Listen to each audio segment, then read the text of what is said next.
નમસ્કાર, આપ જોઈ રહ્યા છો એશિયન પ્લસ ન્યૂઝ. હું છું આપની સાથે હેતલ ભગત.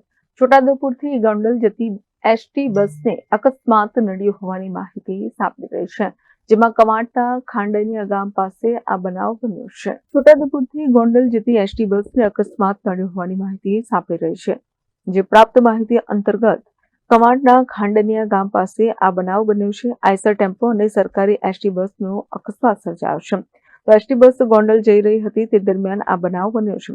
અકસ્માતમાં એસટી બસના ડ્રાઈવર અને કંડક્ટરને ગંભીર ઇજાઓ પહોંચી છે.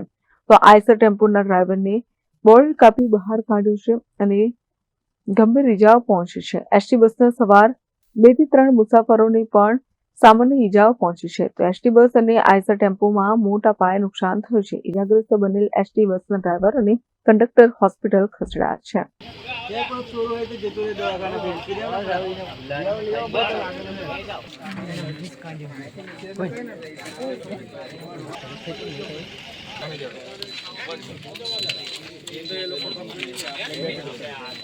Rehan Patel, nation plus news, Chhotaudepur. સમાચારોનો સતત અપડેટ મેળવવા માટે અમારી નેશન પ્લસ ન્યૂઝની યુટ્યુબ ચેનલને સબસ્ક્રાઇબ કરો, બેલ આઇકન દબાવો અને જોડાયેલા રહો ફેસબુક, ઇન્સ્ટાગ્રામ અને ટ્વિટર પર.